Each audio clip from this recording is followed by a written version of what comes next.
Hello, welcome to our Become a Confluence Guru webinar. On this webinar we'll learn about the best practices and automation in Confluence. We'll be talking about basic level Confluence tricks, about things such as formatting the page, setting all the sections, all the paragraphs and headings, and then using all of these things to make the pages more readable and in the end more automatic, so we won't have to change everything manually.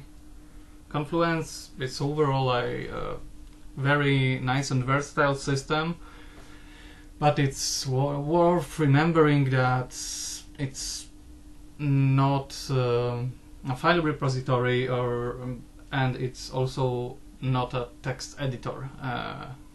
It's really an application which allows you to make an interactive pages, which will do some of the work for yourself, and we should never forget about it when using Confluence and try to use as many of these functionalities as possible.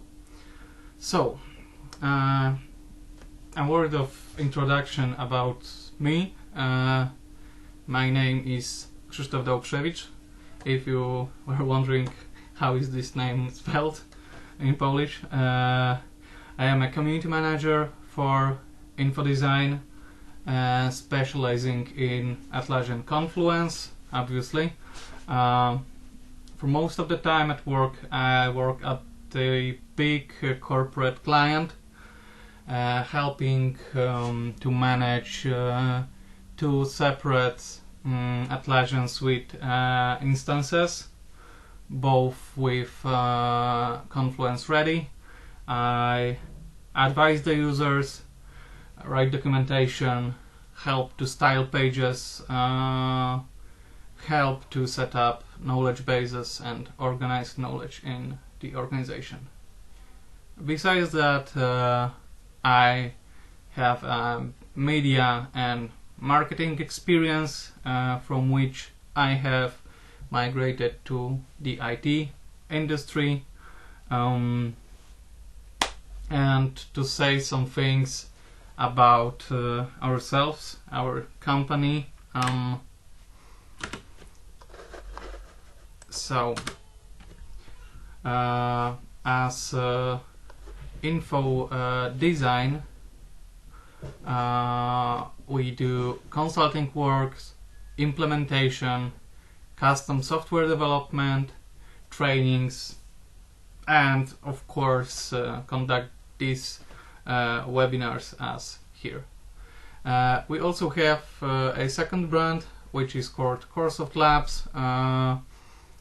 As Coresoft Labs, we focus on delivering great Atlassian marketplace apps such as Workflow Powerbox, SLA Powerbox, Secure Fields, Idea Hub for Jira, and much more. I'll introduce one of these apps at the end of this webinar, but as for now, let's jump straight to the webinar's agenda. There is one important thing that I want to talk about right now, which is like the difference between cloud and server deployments.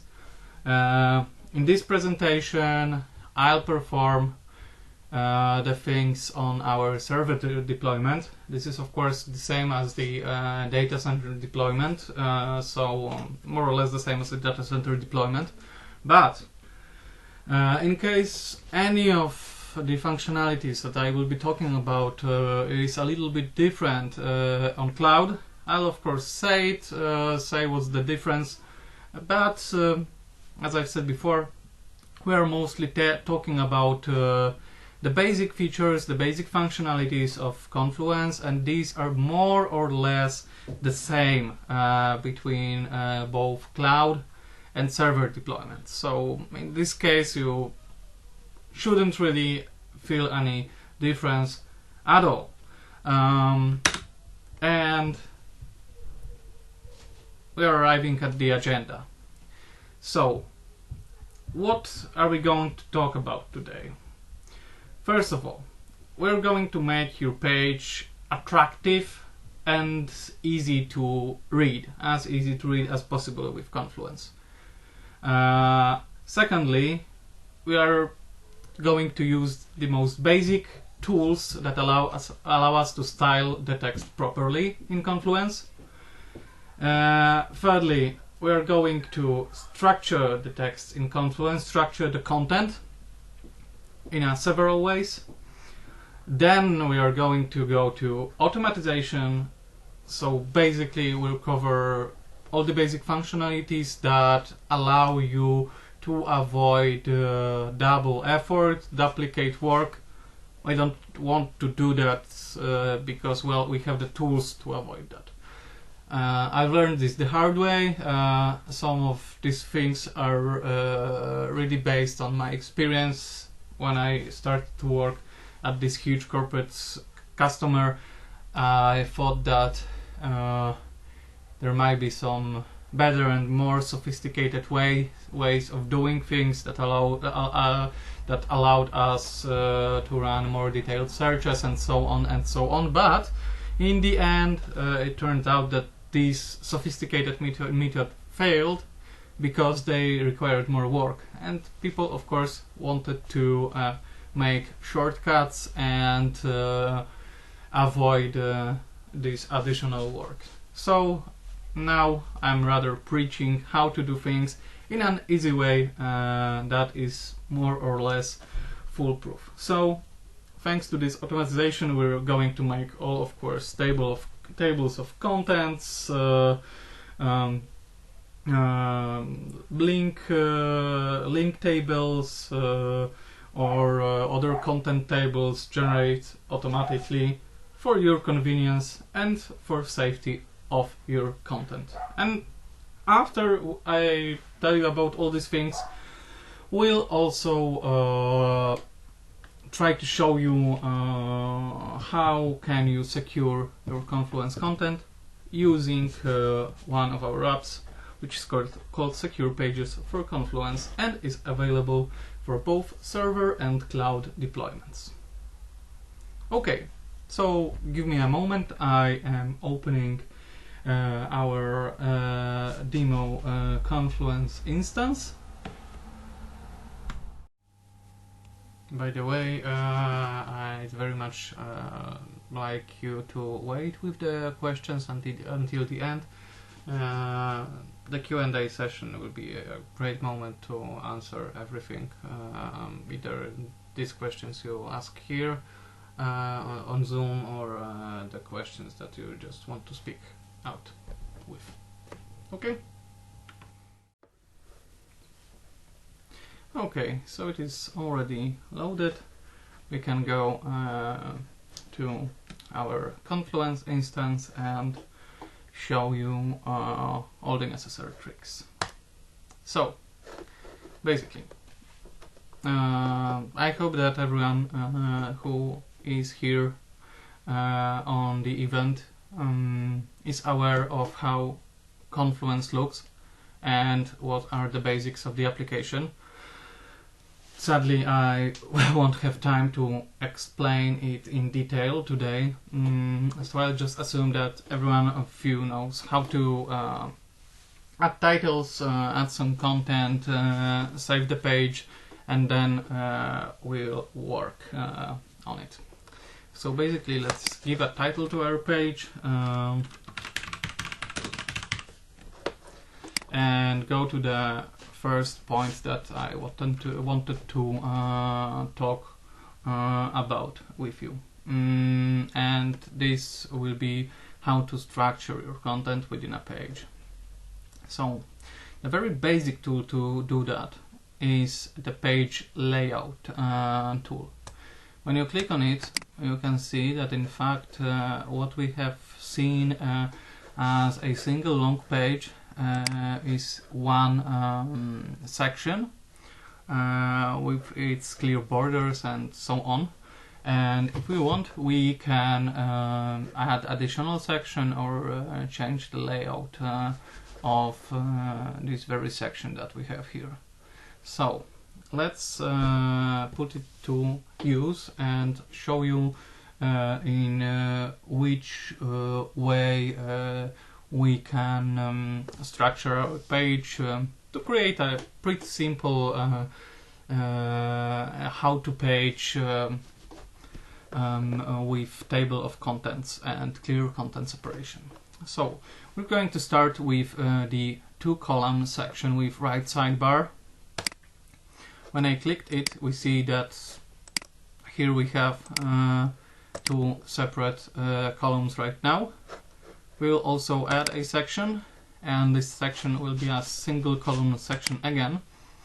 Additional pro tip: if you want the content to look a little bit better, click on add section again and leave this section blank, because if you don't do it, Confluence tends to somehow compress the space between two sections, and all the separators that would normally be there are non-existent. I don't know why does it do it, but from the optical graphical point of view, it doesn't look so good as with this separate section between them.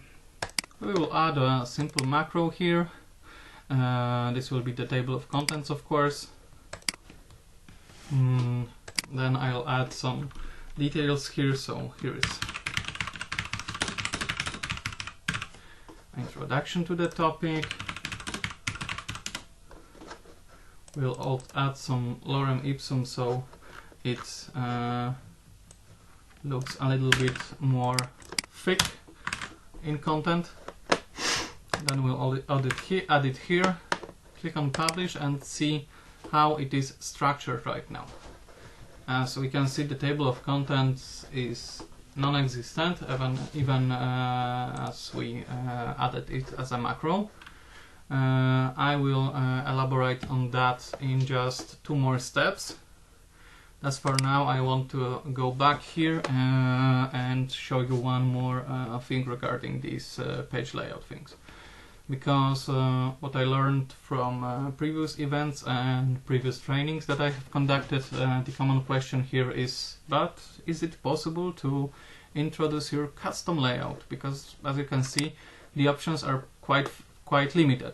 I mean, there's single section, there are two column sections, there is left sidebar and right sidebar, there are three column sections, and there is three column section with two sidebars. But we cannot define the width of these sidebars. We cannot customize it in any obvious way, but of course it can be done. So we need to create a new section. We'll leave this blank section in between them to make it look a little bit better as well. And we need to go to the other macros, go to section. We can click on show border, so it will show us, even if it is blank, how it is structured. And when we have a section, we can add as many columns the same way via the column macro as we want, and we can precisely specify how long or how short should these columns be. So let's add the first column, which will be 20%. We'll copy this and paste it, so the second column will be 400 pixels, and we'll paste it one more time and leave this one blank, so it will basically ask responsively to the page changes. And here we have it. As you can see, the middle section does not change at all because it is set as constant. This is 20% and will try to stay at 20% no matter what. And this will act responsively to all the changes. I will show you one more neat trick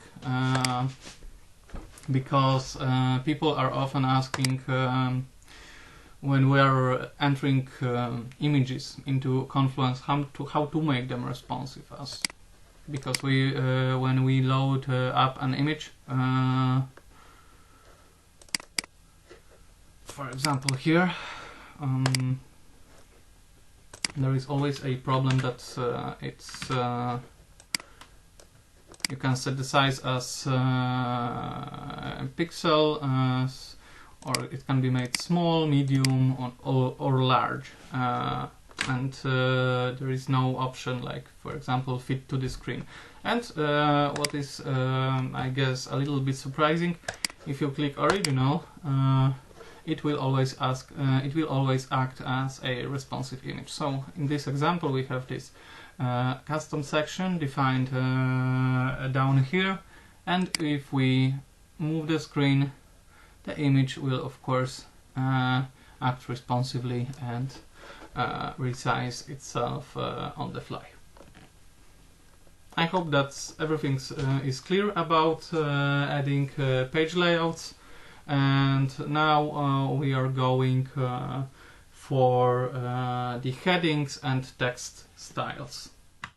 Okay, so one more thing about the difference between cloud and server versions of this page layout. In Confluence Cloud there are more page layouts available, but on the other hand there is no possibility to create custom columns and sections. But from my experience it's still enough to create really good looking pages.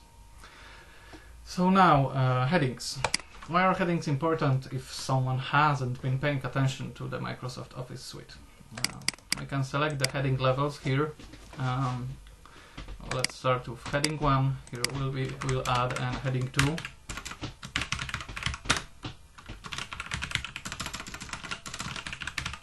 And here we'll add a heading 3.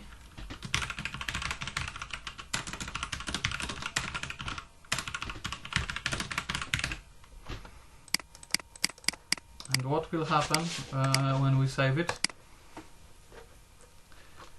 Basically we have managed to oh, how to section hasn't been saved by me, sorry for that. Bang, we saved that, we update that, and as we can see our table of contents has updated automatically. It's interactive, we can click on it, it will move us to the section that we want to go to. Basically it structures our content and changes an ordinary text into a section, which is clearly recognizable in the page and can be navigated to. Besides the heading styles that I've just covered, we can of course add even lower levels of headings like 4, 5 and 6. This is important because in table of contents we will be able to set up the maximum and minimum level of headings. So if we want to, for example, create a partial table of content, we can exclude some topics, include some topics. This is no problem. There are also two additional text styles. This is the pre-formatted text and quote. In case of pre-formatted text, Confluence is clearing the text out of all the formatting. This is usually used, for example, for pieces of code or something like that. And with quote, it adds quotation marks and this very interesting styling. As you can see, clearing all the styling has also changed the text to appear in one line. Because of that, this is mostly used for some very short fragments, or you can style it manually, like I am doing it right now. to highlight the difference between the various text styles. If you ask me what are the differences between server and data center versions and cloud version, in this case there are basically not any. So everything that I just said now applies to cloud as well. Yeah, and since we have added some fancy headings to this page, let's try to make it a little more colorful and well, different. Because a standard Confluence layout looks a little bit blank. You cannot change fonts, you cannot change anything like that. Sometimes you want to highlight some sections, add some styling elements. I'll show you how you do it. Let's start with styling the table of contents. To do that, we'll use panel macro. Panel is a pretty much useful macro which allows us to enter our text into a panel. The panel can have a title above it, it can be colorful, like have colorful background, colorful borders, can have different border styles. I'll show you it the simplest way. We'll title our panel table of contents. Border style will be dashed. It's a little bit blinky, but well, this will show you a little bit of effect. We'll set the border color as dark blue, wave for 2. Background color, we'll leave it as white. Title background color will be light blue. And we'll leave title text color as blank as well, so it will be default black. Okay, so we have generated our panel. We enter a table of contents here. After we update it, our table of contents appears inside a panel. Maybe it doesn't look very modern by the latest HTML standard, but as you can see, we can easily modify it and make it look just different. Let's just change the border style. Let's change the background color of the title to dark blue as well. Change the text to white. Clear the border, and bam! This still looks pretty nice and not as flashy as before. This is a quite versatile macro. Can be used for many things. As you can see, when we set the border to 0 and the border is not visible, so we only have this top bar, this also looks quite nice. The difference between server and cloud version is almost non-existent here. So again, we don't need to really include it into any well, important differences. Now I'll copy this panel that we have here and style it differently. I'll set the border to 2.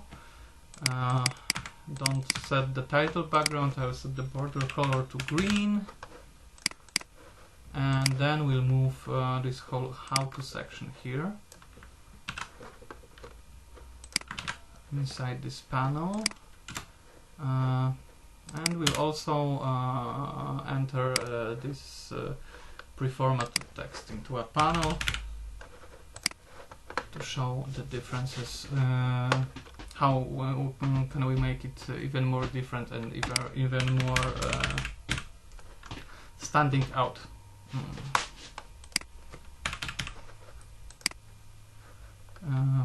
Let's add some background color. Here I will show you a pro tip. HTML color palette. If you Google it, you can choose the right color right here in the hex code. Copy it here to the background color. Just remember to clear the space that has copied it automatically. And after we save it, whoops, After we save it and of course copy the content that we have here to the panel, we can see that our how to section has suddenly started to appear well, very distinctive compared to the other sections of our page. We can also style the tables if we use them. The table styling is quite limited, but we can add colors here as well. As you can see, we cannot customize the colors as with the panel.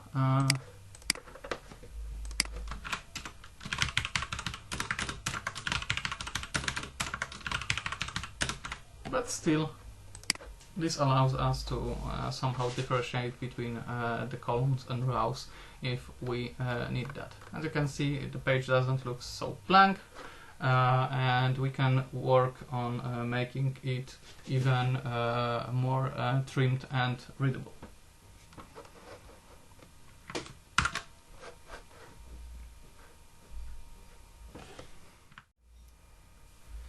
So another universal functionality which works the same for cloud and server, expand.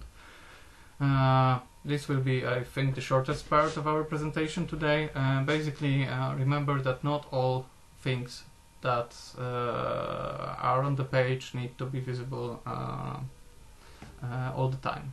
If we want to make the page more readable, and let's say that, for example, this presentation of responsive table needs to stay because it's very important, but in how to section we want to hide this quote because this is not as important, then we can clear the pre-formatting here, add the expand macro. We can set the title here. By default it's click here to expand.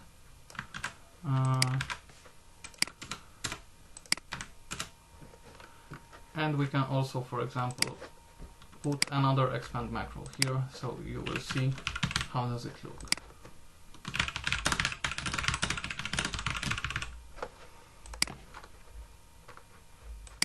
I'm copying another lorem ipsum to have some content inside it, and we update the page. As you can see, some of the parts disappeared, but if we click here on expand, the expand will appear, and there will be no problem with reading it. But there is one limitation of expand that you should know. If your users rely on searching on the page a lot, then as long as the text is hidden, you won't be able to search from it. So this can be a limitation to your work. Okay, so this concludes the part about styling our content, and now let's move to the part of presentation in which we talk about automation. Okay, so now let's talk about tables of content. As you can see, we have our table of contents already done, but what can we do about it and how can we change it? It's more or less the same for server and cloud deployment. We can, for example, lower the heading indent so it looks a little bit easier. If we change it to 10 pixels, we can see that the indent has become significantly smaller. We can display the section numbering, so the headings are numbered like in the table of contents in Microsoft Word. We can change the style. If we change it to flat, the table of contents can appear, for example, on a top on the top section as kind of a navigation instead of being a standard table of contents. If we change the style to flat, we can, for example, add pipe, and the separator will be different than standard. If we change it back to list, nothing will happen as well. Here are the minimum and maximum heading levels. I've talked about this in the heading sections. If we, for example, set the minimum heading level at 2, the first heading won't be displayed. And if we set the maximum to 2, the last heading won't be displayed. We can also include and exclude headings if necessary. If we will set it as printable, the table of contents will be printed when we, for example, export the page to PDF. We can also use CSS styles to customize the look of the table of contents, but we won't talk about it because, well, basically that's more advanced stuff. And this one is actually a pretty nice nice thing, because currently the standard table of contents works by the way of the anchor links. If you know HTML, I think that this will be nothing new to you. If you want, I will try to explain it as short as possible. Basically, anchor link sets a relative link within a page. So when you click on the element of table of contents, it will teleport you to the page. But it doesn't work like a full web page link. It only works as a hashtag set after the web page link. So basically, if our table of contents is included on some other page, and this is possible, and I will show you how to do it, if we click on it, the system will be lost, won't know where is this anchor telling him to go, and basically the link won't work. But if we check absolute URL, the table of contents will consist of the absolute URLs, and no matter where it will be copied, you will be able to access the page. I will show it into an example of page including, how to make a table of contents made of multiple tables of contents. As for now, you have to take my word for it. And once again, when it comes to server and cloud, there is really no difference between the server and cloud version. Okay, so I've told you that there is a possibility to include a page within a page, and let's start with the first possibility of it. We will do it via the excerpt macro. I have prepared another webinar demo page just for your use, so you can see how does it work. So here we have a panel table of contents. I've styled this panel to be really standing out so you can easily spot it, and we'll use the macro, which is called excerpt. Yep. We have the excerpt macro. It basically looks like a panel. We can move our panel inside it, and after we save it, nothing will happen. I mean, this changes absolutely nothing when it comes to the page that we are taking the content from. And now we want to include it here, so we basically click on other macros, excerpt include, and then we search for the page that we are from which we want to take our content. We will remove the surrounding panel, so there will be no information that this is accepted. Though, as you can see, if we leave it, the user will have a clear information that this content here is actually taken from another page. But after we remove it, it looks, well, here it looks like a macro, but after we update it, it looks like the exact element of this page. But when we click on it, it doesn't work. Why? Because as you can see here, the page doesn't know where to go. We need to perform this thing I was talking about earlier. So we go to table of contents, check absolute URL, update it, and then we update our page as well. And after we do it, our table of contents becomes an absolute link, and it can teleport us between the pages. So this sums up excerpt and excerpt include, which basically works the same for server and cloud. But there is one more option that we can include our page inside another page.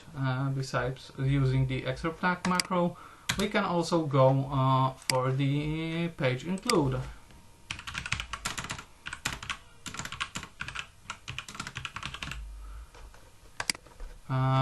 In this case, we are including a whole page with everything, no things hidden. Besides that, it works exactly the same. So instead of a single section that is predefined on the other page, we just include here a whole web page. What to know about these things?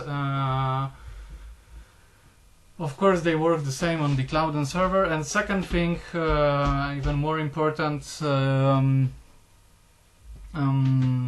the visibility of these included parts of the page, of course, relies on the permissions and on the restrictions on this page. So basically, if someone will be restricted out of this page and won't be able to see it, instead of seeing this page fragment, he will see information that the macro failed. So please keep that in mind when you are designing your architecture. Okay, so now we're going to talk about page properties and page properties report macro.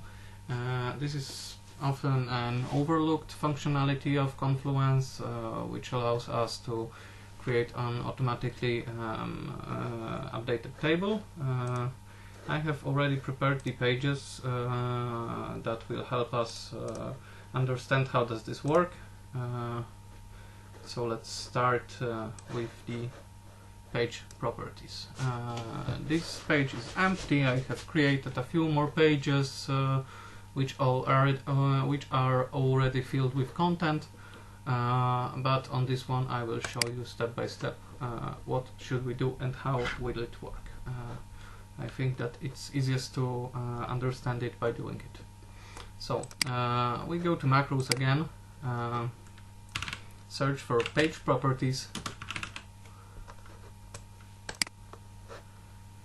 We can add page properties ID in case if we have several page properties on the same page, but in this simple example there will be just one page properties macro per page. We can also toggle it to be hidden. What's the use case for that? Well, for example, at my biggest client, we keep a list of add-ons that are installed in our systems, and we keep two separate page properties on each page. One is visible and contains the data that is non-confidential in any way, and the second one is hidden and contains data that should not be visible to the users. What's the benefit of this? First of all, we can make a list in a restricted page when we will list all the hidden variables without a problem. And the second thing, these are at the same time not accessible by the standard users because the editing of this page is restricted. But, well, to understand it better, let's prepare a very simple page properties and page properties report. So now we're adding a table. This will be a very simple table, just like that. What's important, the table needs to have its heading row or heading column. You add this by clicking heading row or heading column. It is automatically embedded in a page by standard, but it is absolutely necessary for this to work. If you, instead of this, just for example color the heading row gray, it won't know what to do. So let's put the names of our variables. It will be name, surname and country. Spelling and the capital letters matter in this example very much. I mean, if on the other pages these variables will be called differently, the system won't be able to fetch the data to a table. So let's put our name here.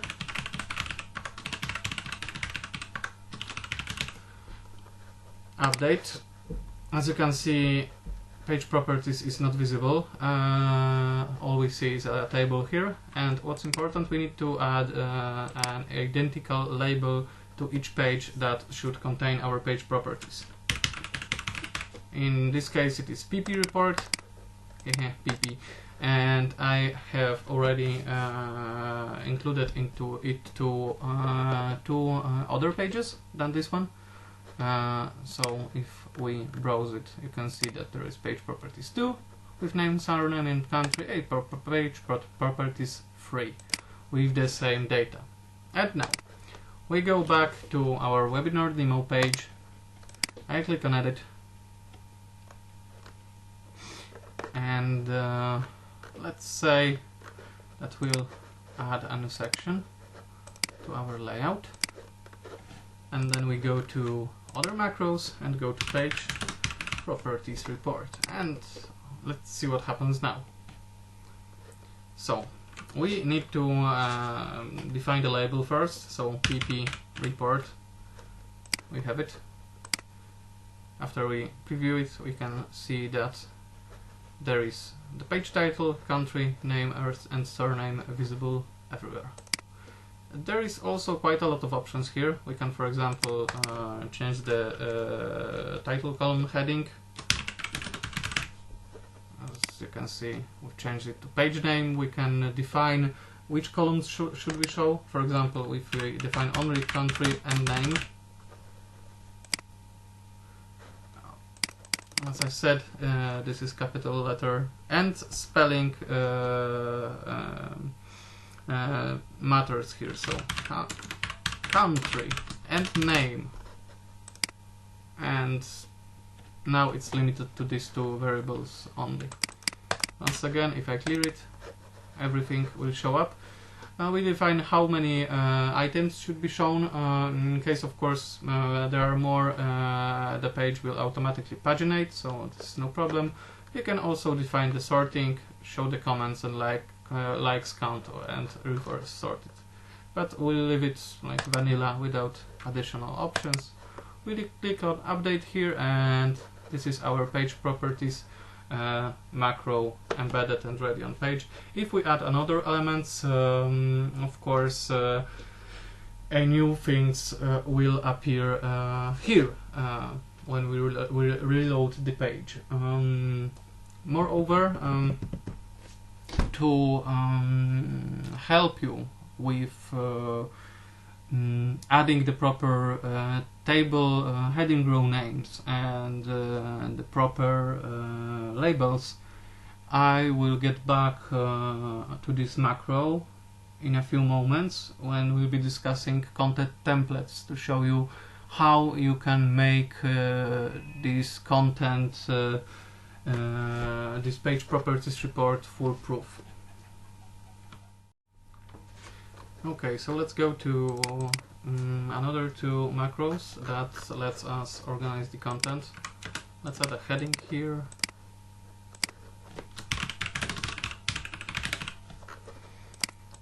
Let's add another heading, content report table. Let's turn it into H2. Okay, we go to macros, go to content report table, and we can add our label. We can add the relevant spaces if we want, can show a comment count, likes count, How does it differ from the previous macro? As you can see, content report table lets us only list the contents with a given label or labels, give its title, creator and modification time. So no variables from the inside can be added whatsoever. And the second table that lets you organize content somehow is content by label macro.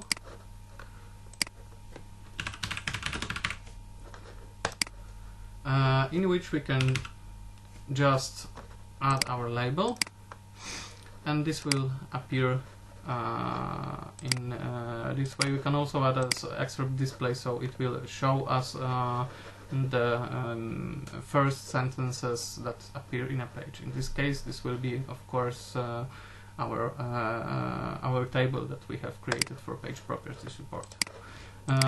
These three macros are, of course, a standard.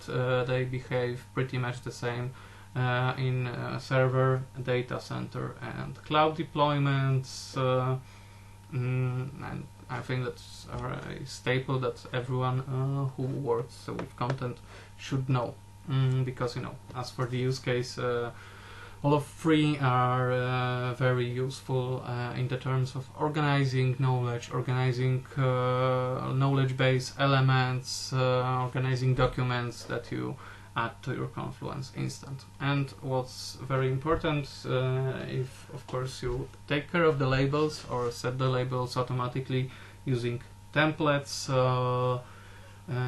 this is pretty much foolproof and unbreakable. You don't need to adjust anything manually. You just create such table, set all the important settings, and after you save it, it's done and it's working. Okay, so one of the most important things in Confluence, templates, often overlooked, but very useful, are available in the content tools section of your space. What's important about templates? Templates can be created for a whole Confluence instance. This is of course done by the system administrators, and this way templates will be available for every user in every space. Templates can be accessed using these three dots here on the right side from the create button. As you can see, it's even marked as create from template. So if you create a global template, it will be available from here, from the templates list. But you can also define a template for your space, which is more convenient if you don't want to, well, spam the whole instance, or you just don't have the administrator access to your Confluence. And today I will show how to do it based on the previously created page properties, so you can see what are the big benefits. So we click on create new template. Let's name it page properties. Here we have labels. If we enter our PP report here, this will be saved, and every page created from this template will be automatically added this label. Now, in the editor, there is one difference between standard editor and template editor. This is the template items. But let's first add our page properties. Then let's insert our table, just like in our previous example. So it is name, surname, and country. And now let's see these template elements.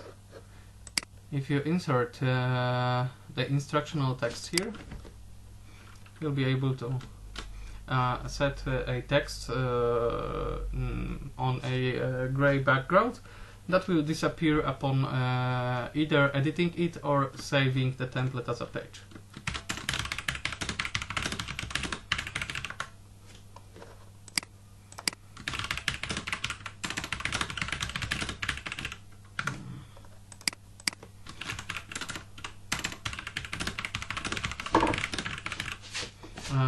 There is also the second template element, which is called a variable. Variable can be defined, for example, as a drop-down menu.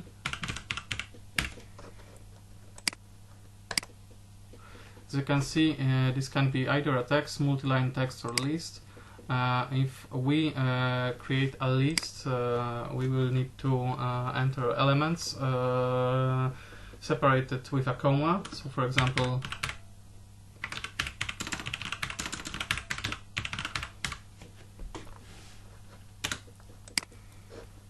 and now we'll save our template and show you how it will work in reality.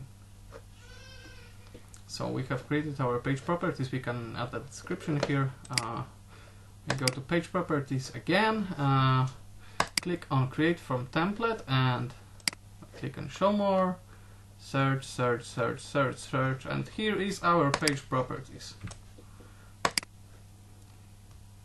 So when we click on the page properties, we need to first fill the template variables. This is how it works. So here we have 3 defined. Let's select, for example, the third one. Then we click on next. Afterwards, we have this field. So you can now see why it is useful. For example, if we wanted to make a drop-down made of available countries, we could enter this 192 positions here and select it from the drop down. This would suck, but well, this is possible. But for the purpose of this presentation, we'll delete this. We'll name it page properties 3.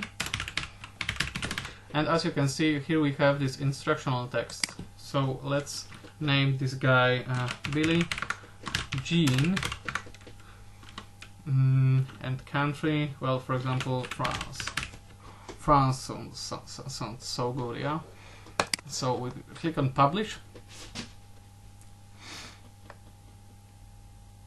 Oh, yeah. I forgot that we already have the page properties 3. We click on publish, we have page properties 4. As you can see, it is already equipped with the PP report. And if we go back to the previous page,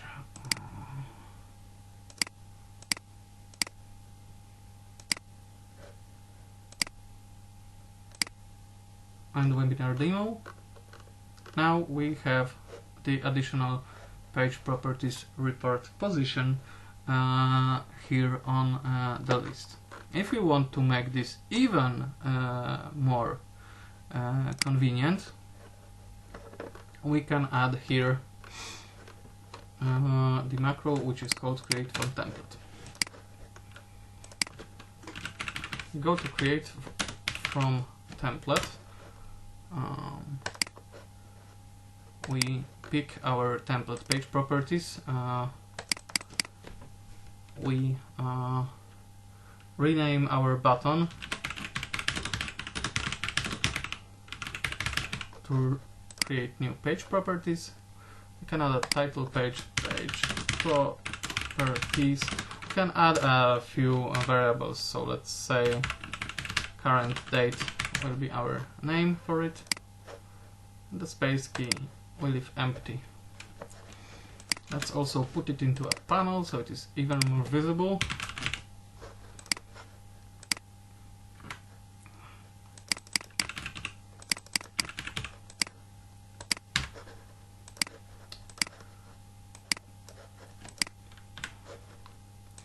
We click on update, go to our page properties, and we have a create new page properties button here. Let's click on it. we pick some variable from the list as it is defined in the presentation. We have the new page properties. We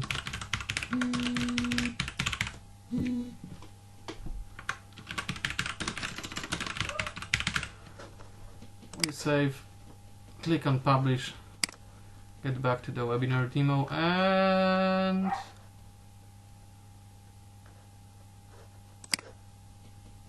we have our page properties appearing here after reloading.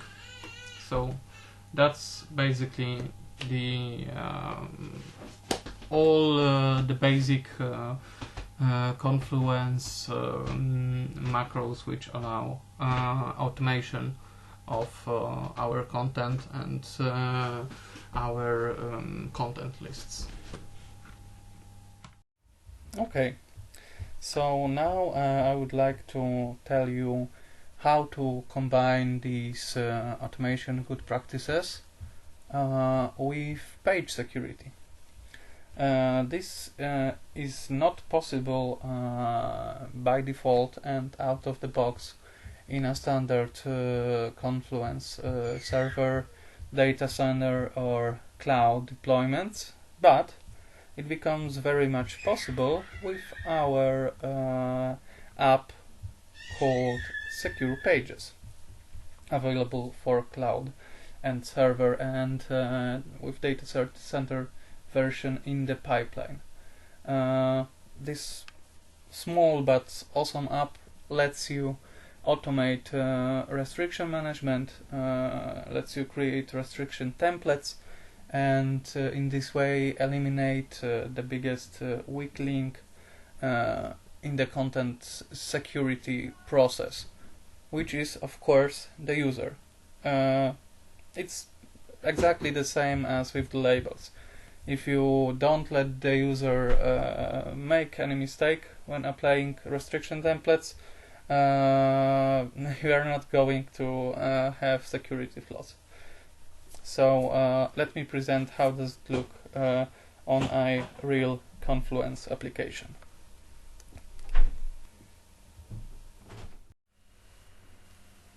Okay, so we are back at our webinar demo page, and we want to automate the page restrictions, so we don't have to set it manually. This has always been quite a pain in Confluence, as you can see when you go to restrictions and you want, for example, restrict editing, you need to enter each group name or individual names manually, which can become a problem if you want to create an identical set of restrictions and apply it to several pages within your Confluence instance that are not tied to each other. To combat that and to let you avoid as many mistakes as possible when handling this topic, we have come with an idea for an application which is called Secure Pages for Confluence, and which allows you to automate this. How does it work in practice? Let's go to Space Tools. As you can see, there is an additional position called Restriction Templates. We click on it. I have created a simple set of restrictions already. When we click on Edit it, you can see that it is called Webinar Demo Template. It's called Simple Set of Restrictions. Can be applicable manually, can be featured, can be disabled. And for the purpose of our presentation, I have defined this group as everyone being able to view it, and my colleague Ariana and her great partnership manager to be able to view and edit. So I save it. Now we have this restriction template activated. And when we go here, we can see that there are restrictions and apply restrictions available. If we click on apply restrictions, we can just click on apply here, as you can see, we've got demoned that restriction got just applied to our and as you can see, the restriction is indeed in place. So that's the first part, because this is the manual application, and we still can make it even more automatic, as we can define the automatic application rules. So for automatic application of our restriction templates, we once again go to restriction templates link in the menu, and as you can see, we have templates here. This is exactly the place in which we were a moment ago, and here we have the rules. Rules allow us to apply restriction templates to page or blogs when the conditions are checked. So I click on create. Let's name it sample rule. We can of course make it disabled if it's necessary. We decide that it is triggered on page create and on page update, and we set a new condition. So for example, when the author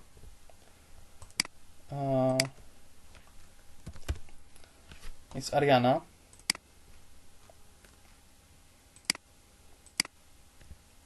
and the content type is blog,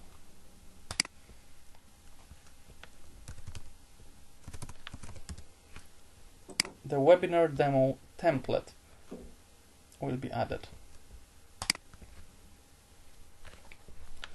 Let's create a second restriction template to show you how it works in practice.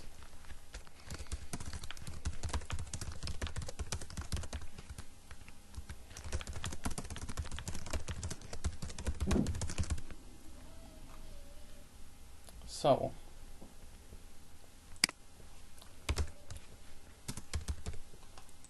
we'll give the permissions to my boss. And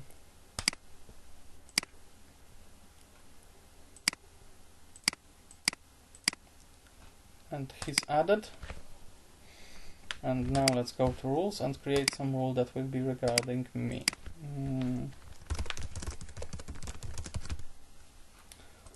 So a new condition is when author is, and the content type is page. We will apply the second webinar demo template. So now it is set in motion. We can safely go back to our webinar demo page and see how does it work in practice. So I click on create.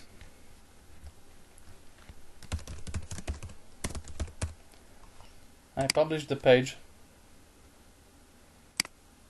and as you can see, the restriction is applied automatically. Moreover, under the webinar demo, we have a few pages that are already created. As you can see, these are unrestricted, but were created by me.